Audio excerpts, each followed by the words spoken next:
That's from my days of teaching high school. Time has come and passed a bit, and so I will call the meeting of the Marshfield Police and Fire Commission to order. Let me see. Yes, you're right. I agree with that. Roll call's been taken. Yes. Okay. Approval of the minutes of the September 3rd, 15 meeting.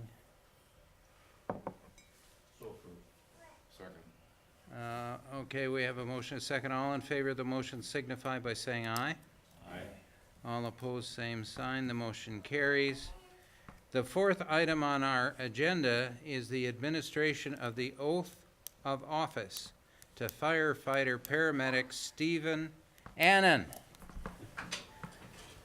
Chief, would you introduce? Yes. Pleased to introduce Stephen Annan as our firefighter paramedic. He's got his bachelor's degree in fire science from Lake Superior State University, paramedic diploma from Northeast Wisconsin Technical College. He's also a state certified firefighter 1 and 2. Comes to us from Ryan Brothers Ambulance in Madison and Fitchburg Fire Department. He started on September 23rd. This is assigned to the green shift. Thank you very much. Stephen, who's going to pin the badge on? My father. Well, come on up here. Actually, you've got a daughter who ought to be doing it. This would be a chance for her to have some fun. There might be some blood here, so. Well, I see paramedic on your shirt. You ought to be able to handle it. That's an old shirt.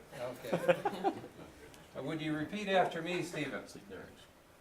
I, Stephen Annan, I, Stephen Annan, having been hired as firefighter paramedic, having been hired as firefighter paramedic, swear or affirm that I will support the Constitution of the United States. swear and affirm I will Support the support the Constitution. Constitution of the United States This is probably going to be easier for both of us. And the Constitution of the State of Wisconsin. and the Constitution of the State of Wisconsin, And I will faithfully discharge the duties of said position and I will faithfully discharge the duties of said position to the best of my ability. to the best of my ability. So help me God. So help me God. Congratulations. Thank you, sir. You're welcome. Dad?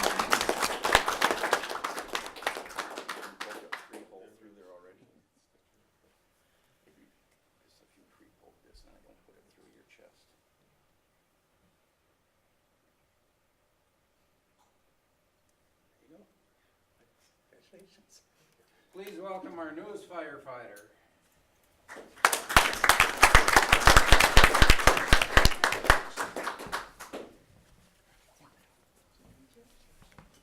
Okay. Thank you, gentlemen, for coming. You can stay for the rest of the meeting if you want. Not pay any attention at all, do they? They heard you.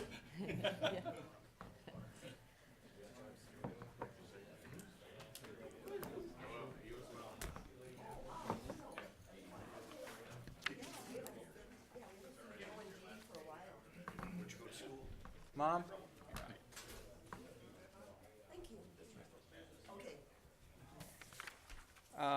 Next item on the agenda is the approval of the fire department bills. Thank Chief. you. You have two sets of bills in front of you. Both of them were approved by Commissioner Myers. Just two things to bring to your attention. Both of these are on page 5K. We have one bill of $1,395 for the annual update of the NFPA codes. That's about 21 books worth of codes that come in on a yearly basis for the revisions and things like that. And also $2,663 for pump testing from Stainless and Repair. We're trying to keep as much of our repairs in-house as we can. The pump testing and the things that Stainless Repair does are very specialized items for that. We still utilize V&H Heavy Truck and V&H North for our other repairs. So I'm glad to answer any questions, otherwise I ask for your approval. Any questions or comments of the chief?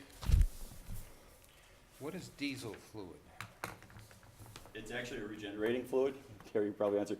The new type, it's a urea formulation, and it causes, there are particulates that are held back by the system, and then those have to be burned off later on, and that fluid is utilized to do that. Is that pretty much a good, okay? Hopefully that answers your question. Yeah, I'm sorry I asked. Have a motion on the table to approve fire department bills. All in favor of the motion signify by saying aye. Roll call. Oh, roll call, I apologize. Miller? Yes. Franklin? Yes. Myers? Yes. Keel? Yes. Motion carries, thank you. Approval of police department bills. Yes, good morning. Two sets of bills in front of you. One signed by Commissioner Keough on September 2nd. The other signed by Commissioner Gershman on September 23rd. Looking through these, there was nothing of significance that jumped out to me, but I'd be happy to answer any questions you have or ask for approval. Second? Second. Thank you. Questions, comments? Hearing none, I'll call for a vote on the motion. All in favor of the motion signify by saying aye. No? Mhm. Roll call, Miller? Yes. Franklin? Yes. Myers? Yes. Keo? Yes, motion carries. Next item on our agenda, fire department activities, training reports, and correspondence. Okay, it's gonna be a busy month this month and started as of last month. We're starting our EMS refresher, which is ongoing. It's a biannual thing. This will go until May of next year. Also, we've started on the public presentations for fire prevention starting last month and going through this month. On page 7P, you'll see a check for the funding assistance program from the state of Wisconsin EMS section for $6,800. That's a normal check that we receive, except the amount each year keeps going down. Page 7S, we've got a nice donation from Noreen Mullen. Page 7U, a check from Craig and Mary DeGrand for $100 for plants, beautification, replacement of plants in the front of the building. And on page 7W, the ambulance crew of Everett Mueller, Bjorn Gilbertson, and Lucas Friedland assisted with the birth of a baby in St. Joseph's Garage. All apparently went very well, so it's nice when we can do that. Don't get a chance to do that very often, so it's nice when it does happen. I'll be glad to answer any questions you have, otherwise I'd ask for you to place on file. Need a motion for that? No, please don't file. Okay, any questions or comments? I have just a quick one. There's an image of a check from Dennis D.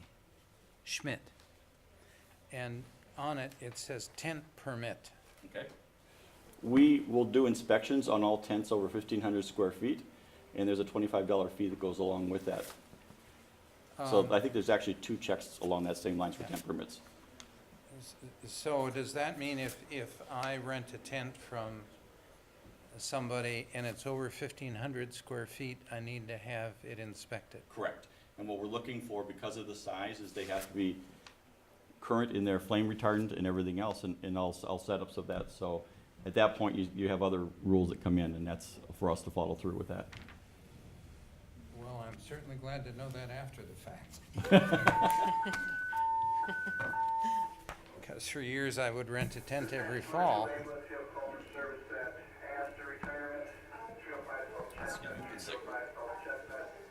Room 322, now each of the lobbies. The male subject there on response. I suspect the Astor's a common call. Next item on the agenda is discussion of upcoming ambulance contracts. Okay, this is nothing, it's not an action item. You'll be getting the new rates for both the ambulance contracts and the ambulance rates next month. This is just to give you a heads up on that. What's gonna happen this year is we have been seeing a steady increase in the amount of Medicare write-offs. And we're talking to the point where we're almost getting to about 29% of our collectibles are ambulance write-offs, and the majority of that are Medicare write-offs. I need you to understand, these are write-offs that we only get a percentage of that from Medicare, and the rest is uncollectible. We can't talk to the patients, they're not required to pay it. In fact, we can't even go to them and ask for payment of that. That's just automatically deducted right off the top. So we have an automatic write-off on those. But that amount has been climbing steadily over the last 5 years. And so that's caused us a little bit of a problem. when Medicare figures out the ambulance rates, they do it by areas. The area that we're in, they take they average together through a formula all the area ambulance rates that are there to kind of keep it to a kind of a regionalized area. And then they kind of go to where they feel it should be the basis. And if you have people that are lower than that, then that tends to bring everybody else down. We have traditionally, through policies, set our rates as close to that as possible so that we don't have major write-offs. And that's one of the things that we're looking for. The downside to that is if you keep pushing that down, you keep pushing down the reimbursement rate from Medicare as well. And the rates that we have, we got to the point where right now our rates are coming to the point where we're trying to be as close to them as we can, staying toward the midpoint, but yet still keep trying to push that up to be where they really should be. That being said, we're probably looking at, because of the rate of expansion of these write-offs, we are probably going to be looking at a 20% increase in ambulance rates. Now, you have to keep the ambulance rates separate from the contracts with the area communities. Those are two separate things. The amount that we receive or expect to receive from the ambulance rates factors into the contracts, but it's not the sole component of it. There's mileage and number of runs and things like that. Those should be, there will be a raise in those, but those should be pretty much consistent with what we've been doing before. I just want to give you kind of a heads up. Next month, Keith and Amy from Finance Department will be here to present the new things, and we can ask more questions. Or I'll be glad to either discuss it now or later on if you want to talk to me individually. I can show you some figures and give you more of an idea of what's going on. I just want to give you a heads up on that coming down the pike. Comments? Yes, Nate? Just one broad question. Are our rates going up faster than what they're reimbursing, or are they reimbursing less? Is that why the steady increase is coming? Yes to both. Okay. Yeah. It's both, okay. Right. Is it actually decreasing? Is there, It's based off the CPI, and the CPI's been held almost down to almost to zero, depending on where you're looking at. So, yeah, it's a factor. We did 2 years ago, when we started figuring out rates, we're starting to utilize the medical CPI, but I don't believe that's exactly the one that the Medicare themselves use. But it gives a better approximation of what we're seeing out there in terms of supplies and things that we buy. So we're using that as part of our determination of our rates. Hopefully that answers your question. I wish I could. no, I was looking at just something for Yeah. broad. Yeah, that's good. Anyone else? 20% just seems like a huge figure. I realize that. But it's still, when we look at it, there's about 12 or 14 different other communities that we compare against that we get their rates. We are still before we were below the midpoint. Right now we're staying right to the midpoint, even with that 20%. So that is also, we also take a look at where we fit with the other communities. So we're still right there. Okay, but the whole idea was to, and I'm not criticizing No. anything, but the whole idea was to reimburse this department for what it costs to operate the ambulance service. And I guess that we should be kind of proud of or below everybody else, because that means that we're running a tight machine here. But did you say that it wasn't going to figure into the contracts? It figures into it.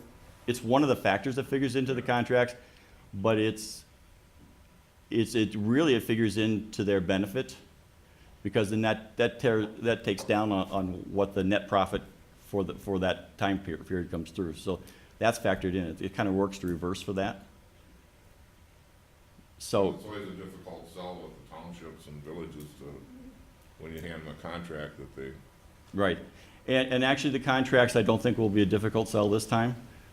So it's still, there will be raises for them, but it'll be kind of consistent with the raises we've had for the last 5 years. But if they couldn't run on their own because they're gonna experience the same thing we're gonna experience. Yes, plus the startup costs or any kind of. Absolutely. Yeah, well, that's a good deal for them, but because of the way that this whole fund operates and because of the formula. Right. And But it's still it's still, it's a tough pill for them to swallow every year, I know it. But if we don't do that, we will not have enough money being maintained within the fund to keep it going. So we're at that point now. So where does that 20% figure into maintaining the fund? We need to have that 20% to maintain the fund. Yes. Yes, it's easier, it's one of those things that we can talk about it, but it's easier if I show it to you, you know, off of a spreadsheet. Is this a catch-up thing, or is it gonna be every year? It's been slowly coming up. We thought we could space it out, but over the last 2 years, it's just jumped bigger than we even anticipated. So this is sort of a catch-up, but not really a big catch-up. So, I think we all should take time and look at your numbers, but Bob, it's just a fact of rising healthcare costs Yes, sir. and less payment back, you know, from Medicare. I mean, I don't care if it's our ambulance service or if you know, I'm sure the clinic and the hospital and everywhere are experiencing the same thing. correct. Have to be. And we're undergoing some things that we're looking at, programs that I look to bring up to you later. But there's a lot of stuff that we have to do to make, you know, continue on under the current the current insurance setup that's in place right now, so. Well, I think a 29% write-off on the individual bills says a lot. It is, Then again, it does figure into our write-offs too, so. You know, well, there's, part of that is automatic write-offs, because there's nothing we can do about that. That you do have a small percentage that are regular collectibles that we'll wait a year, you know, a couple years before we deem them to be uncollectible. So that's gonna be other people. 29% in effect says that Medicare is paying 2/3 of what it costs. and that rate already was low. Yeah. Yes. Yeah. And with the fact that 2/3 of all our ambulance calls are Medicare patients. That answers our question. Yeah. Well, Chief, thank you. Are there additional questions or comments about? Contact me, I'll be glad to sit down with each and every one of you. Well, we'll have an opportunity to look at the numbers at our next meeting. right? Correct. Okay, that's good. The only thing, Andy, I'd urge prior to that meeting, so we aren't sitting here taking meeting time to just, if you got questions, to meet with you prior to that meeting, because, you know, I think it's a fact of life, but it's good to look at numbers. Well, and that also would probably mean it'd be nice to have the numbers a little in advance of the meeting. And I will bring that to their attention, to get them there as quickly as possible. So. That's appreciated, thank you. Anything more? Police department bills and stuff. Activities, yes. A couple of things I wanted to bring to your attention. September 8th, we had our first strategic planning meeting. This was a goal of mine to get our strategic planning underway. It's also a commitment we have with our COPS grant, the COPS hiring program grant, which added that additional drug officer position. By the end of that grant cycle, which is 2017, we have to have a strategic plan in place. So we had our first meeting on September 8th, and we're going to be meeting probably every 6 weeks or so, 4 to 6 weeks, until we have, I guess, an appropriate plan that we're starting to feel comfortable with. But this is our first time doing this, and then we're trudging through it. We have another meeting coming up in the next couple weeks, so I'll keep you posted on that. September 14th through the 18th, we sent Officer Nenist to Force Science, which is a training institute in Illinois. And what he learned there was a week-long training on how to investigate officer-involved situations, whether it's shootings, whether it's officer-involved deaths. He came back with a wealth of information, kind of the neuroscience behind stress and reaction, and what an officer goes through at the time of an incident and after the incident. And this will help our agency, but it will also help other agencies, because with state laws changing, we now have to have people from the outside come in and investigate an officer-involved shooting or an officer-involved death. So this allows us to have somebody that's trained and to be able to reciprocate and offer his services out to a neighboring agency that's looking for somebody who's properly trained. Officer Beauchamp began his attendance to Leadership Marshfield on September 16th. He said he's looking forward to that. It's a great program. We had a couple of television opportunities and radio opportunities. One was on the 23rd of September. Myself and Judge Cruz met on Insight and discussed the heroin problem and the heroin project in the community, just to keep the community abreast as to what we're doing as a city to try to combat the heroin. On the 24th of September, I was on Chat with the Chief on MCTV, and we were able to discuss a couple of things that we had discussed at our last Police and Fire Commission meeting, one of them being the UAV or the drone that we were looking at and how that could impact the city. Also the 1033 program, the government or military surplus program, just to give the public a little bit more information. And on the 26th of September, we had a hiring day where we ran a number of applicants through a written test, a physical agility test, and scenario testing. Through that, we have 10 individuals that we're going to be interviewing come October 14th, the day of October 14th. It's one of those situations where all 10 of them are viable candidates. Since I've been in this position, and even before I was in this position, I haven't been able to say that all the candidates we've had I could see potentially hiring. This is a solid group of 10, even though it's smaller than previous groups. They're good applicants. A couple other things I wanted to bring to your attention that I forgot to put on the activity report. Back in August, we had announced that in the department that Scott Schley, our canine officer, was going to be taking the place of Jim Cram as a drug investigator since Jim Cram had retired.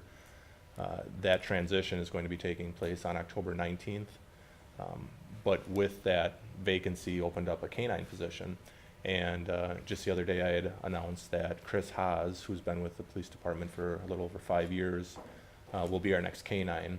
He'll be heading down to Indiana to select a dog on the early part of November. He then brings the dog back for about a week or so just to get the dog familiar with his family, his house and such. And then he goes back down to Indiana for 6 weeks and trains. Well, the dog is already trained. They work with having the dog train him so that he knows how to deploy the canine effectively. As it relates to the canine, it's an expensive program. I mean, it runs about $17,000 to $18,000 just to purchase that dog and get the officer trained. Luckily, we only need to go I mean, canines last us roughly 7 to 9 years, 7 to 10 years. We have that money set aside in a fund. We actually have money set there right now for this canine and replacement for our next one, which is probably still 4 years away. It's a couple donations we have from the community that comes into that fund that keeps it going. There's also some grants that the money is allocated to go into that fund. So I wouldn't say it's quite self-funded. It helps to have those community donations. A couple of years ago, the Marshfield Area Coalition for Youth had some fundraisers in town and actually was able to put together roughly $11,000 to $12,000 to go towards the purchase of a dog. So that's where some of that money came from as well. But a couple other things I wanted to bring to your attention. There's a real nice article from Matt DeGrand, Craig DeGrand's son, in reference to the Pathway Partner Program he took part in at Marshfield Senior High when he was a student there. His mentor was Travis Esser, one of our sergeants, and he was just talking in that article, the United Way article, about the value of the Pathway Partner Program and how much he appreciated being a part of that and having that mentor connection. The only other thing I'll bring to your attention is the on page 9I, we sold a speed trailer. This was a speed trailer we had acquired through a Safe Routes to School grant. It was a solar speed trailer. It's somewhat cumbersome. I mean, it was beneficial and useful at the time. It didn't keep data. It didn't track data. It just showed you your speed. And based on the solar aspect of it, we didn't have to bring it in every 2 to 3 days to recharge the batteries. With those speed signs that we had bought that actually keep all the data for us and are a little more up to date, we wanted to sell the speed trailer. We were able to sell it to Nakusa PD for $4,000. And with that $4,000, we're going to be able to put that $4,000 towards purchasing another speed sign. So we'll have 3 speed signs in town. So that'll be nice. We can use those as message boards. We can use those to indicate speed. We can use those for a variety of reasons. Be happy to answer any questions you have through that activity report. Questions? Receive and place on file? Thank you. The next item on our agenda is drug reports, and I don't know where else to put this, so I'll put it here. I'd like the minutes of the commission at this meeting to reflect the commission's recognition and appreciation of the department, the police department's work in the arrest that involved a significant amount of heroin. If you saw the news from the Wausau television stations, you would be led to believe that the Sheriff's Department did it all, but I know better. And I think our minutes should reflect our appreciation of the department's good work. Yeah, it was a long investigation, a very time-intensive investigation. Our officers, investigators did a great job. We did work with Marathon County Sheriff's Department with some tracking of the individual, some shared costs with that. And then at the end, there was some manpower assistance in apprehension of the individual. But there was also, I wouldn't want to leave out some of the assistance we received from other members of our task force, which doesn't include Marathon County. It involves Portage, Adams, Juneau, Waushara, Wapaka, Marquette, Green Lake, I mean, kind of down towards the southeast. But they were able to assist us when needed in monitoring individual tracking and individual tracking his travel patterns and such. So it was a good group effort. The arrest did take place in our community. He's a resident of our community, but was affecting quite a radius of counties and municipalities within those counties. So it was definitely a group effort, both internally and externally.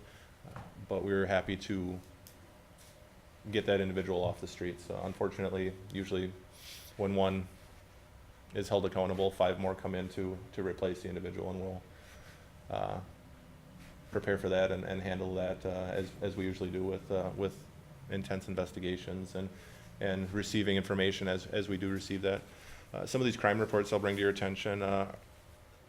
Last month's crime reports that I reported out to you, it seemed like our numbers had fallen off significantly from the month before. We found out that there was a glitch in the software, and it wasn't actually updating. We were missing about 2.5 weeks of data that it hadn't updated. This, most of that has been repaired or replenished in these reports that you have in front of you. And then there was another batch of data, roughly 300 incidences that towards the beginning of the year that weren't included, that the individuals from crime reports found. So that data was brought in. So my hope is come November, when we look at the January through October numbers, those numbers will reflect the exact numbers that we're looking at. But for the most part, some of our crimes against person numbers are a little bit down for this year, which is good. I mean, we haven't had as many individuals reporting being victimized. Our traffic numbers are up. Some of that due in part to the some of the grants we've been taking part in. We had an OWI grant that we worked with Wood County Sheriff's Department. We've had some ministry healthcare grants where we've had some targeted hotspot patrols, and what we do there is we have an intelligence file of houses that are of interest to us because they're suspected to be drug houses. and we'll look for short-term traffic at those residences and make traffic stops if there's a reason to stop individuals. And we've been successful with those hotspot patrols is what we call them. But that's another reason why some of those traffic numbers might be up. And if reports for calls for service are down, that gives our officers time to do some self-initiated activity, which often includes not only traffic enforcement, but also doing some business walkthroughs, doing some community policing, walking through some of the downtown businesses, some of the outlying businesses, making contact with business owners, doing some bar walkthroughs. Just gives them the opportunity to just be seen and more of a resource to the community rather than just responding to calls for service, which is ideal. Some of our drug numbers, I'd say they're on track to where they have been in previous years since we've had 2 drug investigators. If you go back to 2012, when we only had 1 drug investigator, I wouldn't say that we had fewer drug problems. We just had less of a capacity for one individual to do as many investigations. At this time in 2012, we had about 68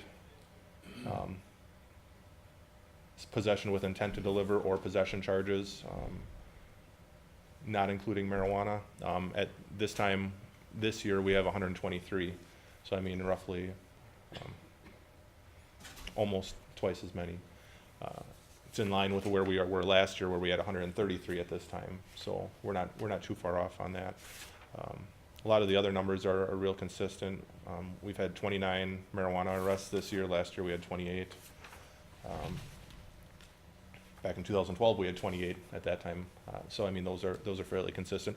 A lot of those arrests come from our officers on traffic stops as well, though they're not necessarily drug investigations. They're just on a traffic stop. Somebody's impaired. Somebody's maybe acting peculiar, and the patrol officer investigates and potentially finds some marijuana or some other drugs. So it's not all attributed to our drug investigators. A lot of these are patrol operations as well. Otherwise, I'd be happy to answer any questions you have on those reports. Comments or questions from the commission? Nope. Okay. Thank you for the reports. Policy review and approval is the next item on the agenda. Chief? You have 5 policies that we've written or updated and are looking for approval. There's American with Disabilities Act policy, a cellular phone policy, which touches on both personal and department-issued cell phones, department lockers policy, collective bargaining policy, as well as grievance procedures policies.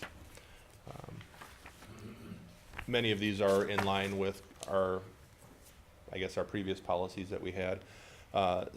Some of them are new, and we've gone back and made sure that there was no contradictions between any city policies, if there's city policies in reference to these, not just departmental policies, but we've gone over these, made any adjustments we've had, made sure that they're in compliance with our policy writer after we've made changes, and look for your approval. Motion to approve? Just had one question, maybe I missed it looking through here, but was there any restriction on personal apps being installed that can significantly drain the battery quicker and cause other potential bad things? There was not. The only restriction was that on department phones before certain apps are, if there's a fee to the app, that's obviously approved, but any apps be approved by a supervisor before they're placed on the phone. Most of the only individuals that have department issued cell phones would be command staff and investigators. So our detectives, our lieutenants, our sergeants, Laura Kirkstrom, our staff services supervisor, and then myself. So patrol officers are allowed to keep their personal phones on them, just not obviously be on them, and it be, deterring them from their job. They're able to check them, you know, on breaks or take calls in an emergency on their personal phone, but otherwise they're asked to be put away, but they can carry them with them. But we have not necessarily restricted apps as it relates to battery use. We monitor data and make sure that we're not going over on any data charges that the apps or stuff may incur. We've been in compliance with that as far as our ceiling we've put on that. Yeah, motion to approve. So, Second. Thank you. Questions, comments beyond Nate's? Chief, would you look on page 11M, item AF? Mm-hmm.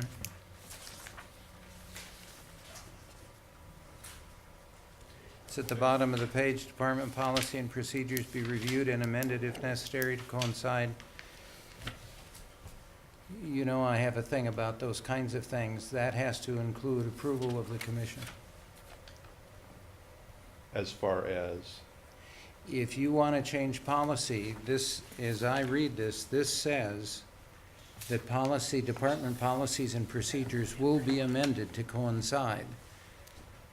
That's a commission issue.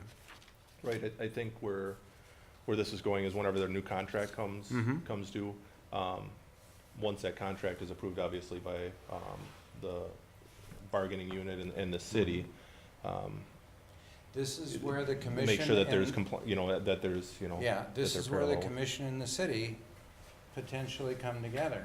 Mhm. This says it will be changed. Policies will be changed to coincide with the contract. Makes perfect sense to me. Right, But changes to policy have to be approved by the commission. absolutely. Yeah, no, there would be, yeah, Yeah, if I there was like need. that added to this line. Okay, sure. Okay. Where are you reading that, Andy? Page 11M, it'd be, 11M, the last item on that page, item F. Gotcha, thanks. Yep, I'll make that note and we'll make that adjustment.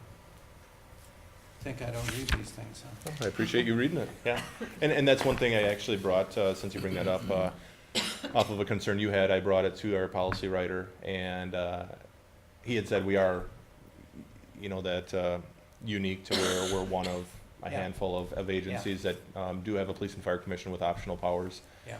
And whenever we do see those discrepancies between a department that may not have optional powers, he says adding in whatever changes we need to accommodate the optional powers privilege is fine and will never Yeah. cause an issue with any of the accreditation goals. Right. So, no, That's thank fine. you, I appreciate that. We have a motion on the table, and we need a roll call vote. All those in favor of the motion? Miller? Yes. Franklin? yes. Myers? Yes. Keo, yes, motion carries. Thank you. Now we come to comments from both chiefs about possible adjustments to the budget. Doesn't matter either way. Yeah, you can go ahead. Okay. One of the things that the Common Council has done going into this, and it hasn't come to the council yet, this is through the city administrator, they participated in a project every year in which if they keep their restraints to a certain amount, that they get an amount back the following year from the state. Which probably this year, I think we're talking about $400,000. Because of the CPI and the way it works, this is an unusual year in the fact that anything that's part of the 101 fund, which is the general operating fund, is kept down, because I think they were at 0.03% increase off of that or something along that length. Off the CPI, right? Yeah. So what it meant was to participate in this program, they needed to actually trim $800,000 from the budgets presented to the city administrator. Now, we're talking the 2015 budget or the 2016? 2016 budget, the one Yes. coming up that's being made as we speak. So all departments were asked to look at what we were doing and to offer up possible things to reduce that amount. They were able to do that, but there are items on that that affect both of these departments, and this is to bring those items to your attention. Marshville Fire and Rescue, basically, we have $29,000 that was removed from our budget. Many of those are items that can be pushed back. They're not critical as well. The only item that we were asked to remove was training for a program called Hazmat IQ, which we've had previous. That's something that I will be bringing back next year and pushing for it to be included. But that is one that can be delayed for a year as well. So just to bring, I've got a complete listing here if anybody would like to see them, but it's kind of oddball things. And as far as we're concerned, and to piggyback on what Bob said, I think the Common Council, and I guess Gordy can add in if he wants, the $800,000 cut for 2016 would then allow the city to potentially gain $400,000 in 2017. So I know that I believe Mr. Earl brought to their attention, he was just asking some clarifying questions. So why are we cutting $800,000 just to receive $400,000? It seems like the math doesn't make sense. And although it doesn't affect our credit rating, it's still, I guess, in the city's best interest to be in compliance with the CPI adjustments and the ERP, and I'm not sure what the ERP stands for, but I've heard it many times. But where this affects the police department, and what was recommended by the city administrator was if there's any purchases that through the general operating fund that we had hoped to make in 2016, and if we had money to potentially make those, if we had money at the end of the year in 2015 to make that purchase so that we could still be in compliance with the $800,000 cuts, we wouldn't be feeling it as bad. That really didn't come into play a whole lot with the police department. Where we were looking at was we had offered a wellness program. We were going to offer a wellness program to our officers to where if they took the physical agility twice throughout the year and passed it, just to better their wellness, but also to potentially in the future be able to implement a mandatory fitness policy, and in the long run maybe reduce health insurance premiums, reduce workman's comp claims. That was kind of our goal. We had set aside $24,000 for that, and then $2,000 in our ordinance budget. We had offered to hold off on that for a year and maybe look at that in 2017. Another thing was there was about a $14,000 savings that we could have if we did not purchase 3 Tahoes, but instead purchase 3 Ford Explorers. Instead, there would be roughly a $4,500 savings between those 2 vehicles. And I had brought that up. I believe that might be an option. When we presented our budgets, is we were looking at the difference between the Explorers and the Tahoes, since the Tahoes had gone up almost 20% between 2015 and 2016. We had in there a short throw projector, a PowerPoint projector that would be mounted in this on the wall in our squad room or in our meeting room. We were able to remove that from the 2016 budget because the IT department had enough money in their 2015 budget to actually purchase us a 70-inch smart TV, which we've since installed at the police department.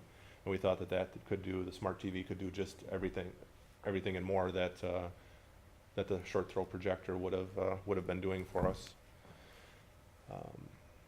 Body cameras, we had budgeted for 15 body cameras for 2016. That's one of those items that I know we have support from the Common Council on pursuing and purchasing, and I know we had support from the Police and Fire Commission on pursuing a body camera system and policy. Those cameras I think we can afford out of the 2015 budget. We could potentially purchase those at the end of this year, so they won't impact the 2016 budget. And then the last thing was we were budgeting, anticipating a retirement in 2016, anticipating what the vacation payout would be to that individual. And we had budgeted, I believe, right around $5,500 or $6,000, so that we could then, once that individual retires, we could hire somebody right away and wouldn't have to delay hiring for 4 to 6 weeks to absorb that $6,000 vacation payout. That's something that we removed from or offered to remove from our budget as well. So roughly, I'd say right around $60,000 to $70,000 I'm trying to remember exactly, but roughly is what we had offered for some wiggle room, I guess, if you want to call it that, in our budget. Questions or comments? Nate? Do they go off of actual or budgeted amounts? They went off of the budgeted amounts. Okay. Yeah, because a lot of those were, speaking for other departments, you know, the snow and ice removal, you know, that city garage or, you know, public works budgets for, you know, they go off of a 10-year average and what is, you know, anticipated to be needed. They were budgeting $425,000. I think they dropped it to $375,000. Again, that's, you know, just, they were able to drop theirs $50,000, hoping that it won't be a bad winter next year. But I mean, that's just an example of where some of those budgeted amounts are just guess numbers. Some of our budgeted amounts are fairly accurate because we're receiving, you know, quotes from, you know, if it's equipment costs or whatever. But yeah, they're off of budgeted amounts. Mike? The ERP is called the Expenditure Restraint Program. I learned that a couple years ago. And it is quite a formula, and there's not, I mean, I'm impressed that they're trying to keep up with it, but it's worthwhile in the long run. But it's a difficult position that the council's in right now, and you know, you'd like to say, well, every budget should cut 5%, make it fair to everybody, but it's not fair because you've got budgets like the mayor's budget, for instance, only has his salary and part of his secretary's salary and maybe some notepads or something. So you can't really cut 5% out of that, where in the street budget, you probably could cut 5% and not hurt anything. So it's, and we just got word too with the Upham Mansion that they're cutting their donation to us initially. It's an annual thing in order to meet the guidelines for the ERP, so. Everybody's feeling it. Yeah, it's a difficult time. Terry, did you have something? Yeah, I think that's just the Explorers versus the Tahoes that we wouldn't have. I mean, if an Explorer has got the same options as the Tahoes do, we would have voted to buy an Explorer over a Tahoe, so that's not relevant. I guess I have a question. Did I misunderstand? If somebody retires, you're not gonna hire back right away to kind of absorb that, or did I misunderstand that? In the past, we've never budgeted for somebody's anticipated retirement and that vacation time. That's something that I had sought out some guidance from Keith Stry and Steve Barg, saying, hey, is this an option? Because to absorb,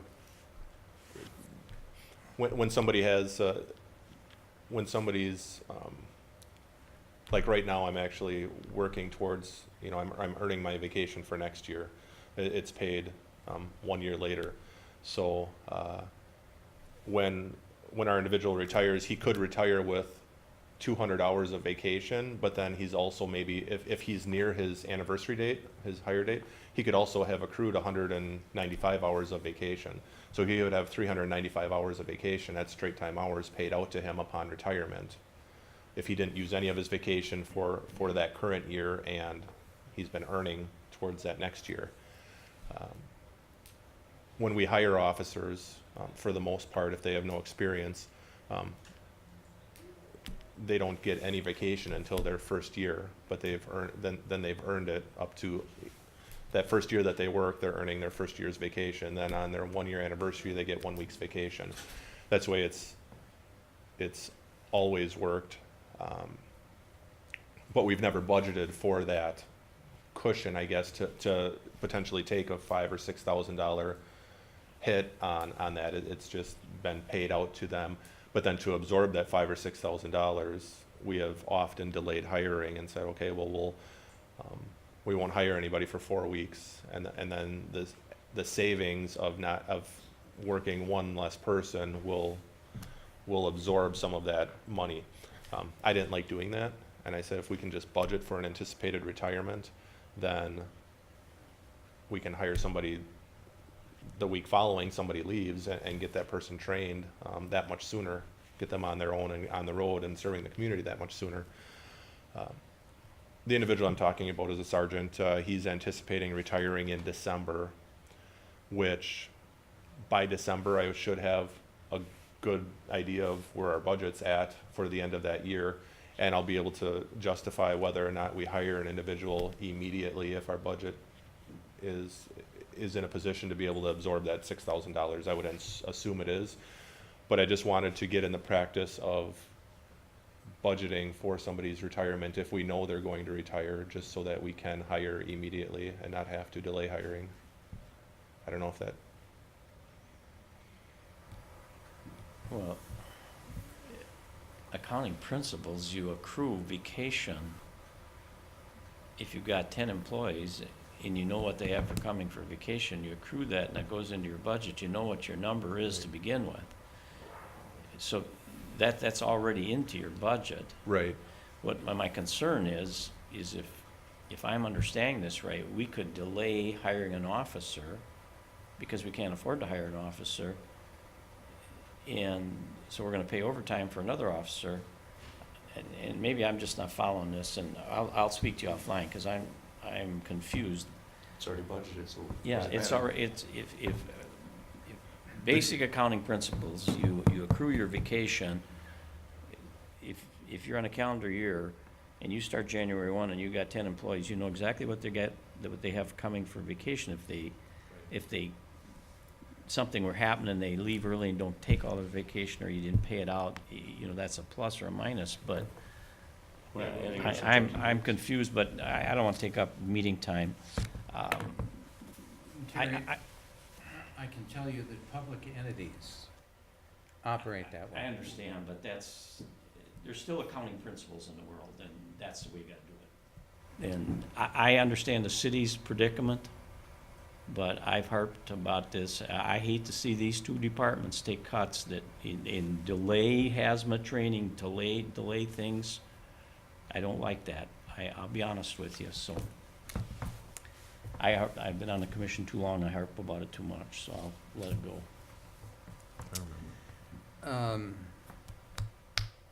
Are there any additional questions for the chiefs about potential budget adjustments? As far as, can I just, in reference to the Tahoe versus the Explorer question,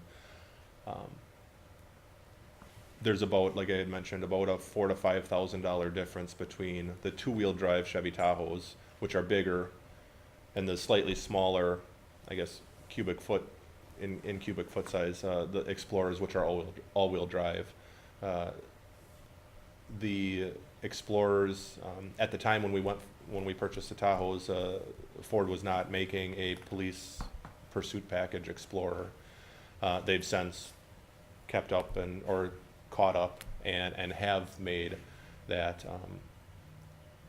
We looked at, I don't know if our officers will like the Explorers as much as they like the Tahoes. They're a little less roomy, the Explorers are. I thought we could potentially try them for 1 year, which will really give us 3 years with them. And if after that time we need to go back to, or the consensus is we need to stick with the two-wheel drive Tahoes, then that's something that we'll communicate with you guys and potentially put in our budget for 2017. The most surprising concern to me was when we first looked at the Tahoes were right around that $25,000 to $26,000 price tag for the two-wheel drives. They've grown in popularity, the demand's increased, and with that, they've increased the price from roughly $26,000 up to $35,000. So that's been, and that's over the course of probably 3 years. Some of that is with cost going up, some of that is based on what Chevy said, the demand has gone up, so we've increased the price. So we thought we'd try potentially purchasing the 3, and this is something that as well, if you as a group want us to stick with the Tahoes, I have no problem sticking with the Tahoes, and we budgeted for the Tahoes, we budgeted for the $35,000 or $34,900. We can maintain that and we can continue purchasing it, we just thought it was a potential savings, but, and I don't know what, on the back end, what value, if we'll get just as much for the Explorers, since they're all-wheel drive, as opposed to the Tahoes, which are two-wheel drive. Right now for the Tahoes, we're getting roughly $10,000 to $12,000 at auction for them. We had thought maybe with our next ones, maybe trying to sell them private party and see if we can get more than at auction, but that's just a discussion we're having. Thank you. Sure. Chief, it seems to me that you're in a position now where you have to justify not buying the Ford Explorers. All right.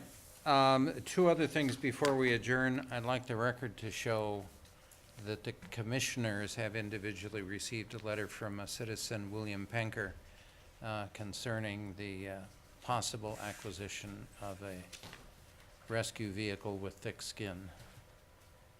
I don't want to use armor. And then the last thing, the commission members received this in their packet of materials, a Police and Fire Commission workshop, November 6th in Wisconsin Dells. If you're interested, I would recommend it. It's helpful and informative, and it's in the police department budget to support our attendance if we choose to go. Is there any other business to bring before the commission? Hearing none, I'll say that we are adjourned.